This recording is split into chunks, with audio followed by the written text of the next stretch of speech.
All right, guys. A little new thing we might do from time to time when a new album drops. We just wanted to do our first takes. This is the Rap Lizards. You know, we got a podcast. You could subscribe to us on YouTube. You could find us on all streaming platforms. Links in the comments below. Welcome. We are huge Busta Rhymes fans. We have been waiting for E.L.E. 2 to drop for a very, very, very long time. I remember sometime around probably over 5 years ago, he did an interview with Sway on Sway in the Morning, and he was like, yeah, man, E.L.E. 2 is right around the corner. And he talked about how long the wait was then, how he really needed it to be perfect, that he didn't want to put out a subpar project. You know, E.L.E. is the first one from, what is it, 98 Day? 98 or 99. One of my favorite albums ever made. We are all lifelong Busta Rhymes fans, and you know, we just wanted to give our first takes. We all listened to it already. Came out a few days ago. I think it's incredible. I think it's fucking 6:30 in the morning, or like Me it too. Was early in the morning. I get a text from Ben. Yo, E.L.E. is out. I'm like on the toilet, reading Twitter or something. Just barely awake. Like, oh shit! It's October 30th. Yeah. E.L.E.'s out. Yeah. And holy shit, man. I want to say it D, delivered. go ahead. Man. Sorry. No, I was just gonna say it delivered. Like, I mean, there's not many things, like music or not. There's not many things that are this highly anticipated for this long that actually fully delivers. Like, because most things, like, you're waiting 20 years for something. Even if the thing comes out and it's great, chances are it's gonna be a little bit below expectation, just because you built it up so much in your head that it's almost gonna be impossible 100%. For it to live up to the hype.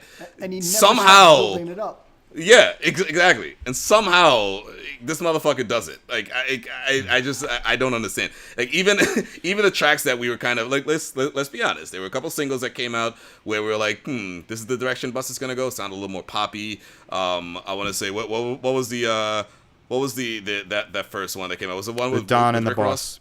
Yeah, Oh no, the Don and the Boss was like the first single, and that's like the reggae tune. Sorry, I'm a basic motherfucker. Who was the guy he recorded that with? Vibes Cartel. Vibes Cartel, yeah. I'm stuck in a different time, guys. So like I don't really know that. I never heard of him, and that's okay. But like my first take was like, if the whole album like follows this, I don't know how happy I'm gonna be. Blah blah blah blah blah. Whatever. That's not my favorite song on the album, but it works with it. Like, Busta slayed it. His Caribbean voice, his reggae approach to rapping, it was dope. It was dope, and the rest of the album, I gotta say, man, I was, like you said, Dion, hype can destroy something, right? Excitement and anticipation for something that takes a long time can really ruin your initial experience. That was not the case for me. I was literally, same thing, Gary. First thing in the morning, I usually, I'm an old man. I listen to fucking like folk music on my way to work. like really try to get a chill meditative vibe, and I put this on, and I was like just rocking on my way to work, like ready to fight people. I joked with Gary I had to pick up a coworker. I was like, I got to pick up my coworker. I'm going to punch her in the face when she gets in the car. I was like, the energy was there. The execution was there. The dragon is back. The beats are fire.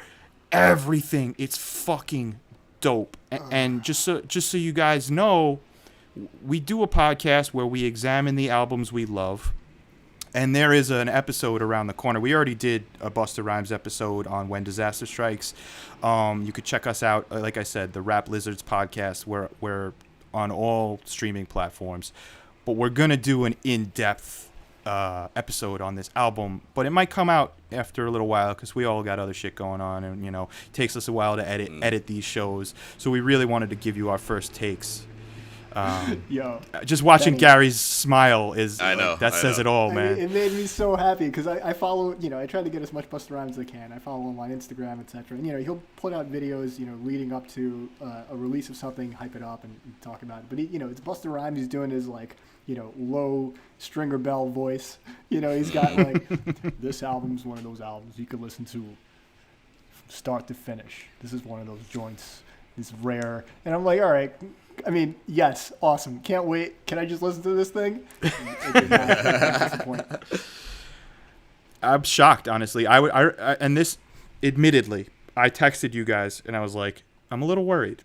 This is E.L.E. too. He's putting the E.L.E. stamp on this project. I'm a little worried. What if it's not as good as we hope it's gonna be? And it exceeded my expectations, by a lot. It was I shocking. love It was shocking how it wasn't just it didn't just like you said, man. It didn't just meet expectations. It actually exceeded expectations. We go back to the beats. It samples an MLP song and also features MLP. It samples a fucking Bell Biv DeVoe, classic Bell Biv DeVoe song. I'm not sure if they're actually featured on it as well or if he just used a sample, but it just worked perfectly. He has ODB, who's been dead for 10 years, as a featured artist, and it was fucking perfect. The next track was with Q-Tip, and Ben, you brought up the good point that it's Q-Tip bringing back his award tour flow. It's there's so many things. The track with Mariah. The track he did with Mariah, which it wasn't on the first E.L.E., right? I forget if it was an E.L.E. or was it When Disaster Strikes? No. Was it When Disaster? No, He had a track with Mariah. No, he did. I know He it's on the new 100% album. I think this was He did. post. It might have been post. Anarchy. And actually, now I'm thinking about it, it might have been from one of his mid 2000s albums. But he did a track with Mariah, and again comes back here. They have that fun rapport at the beginning. It's yo, you want to do it again? Yeah, let's do it again. And it's fucking dope. And he has that machine gun rapping at the end, the whole thing. I mean, we could go through each Kendrick Lamar.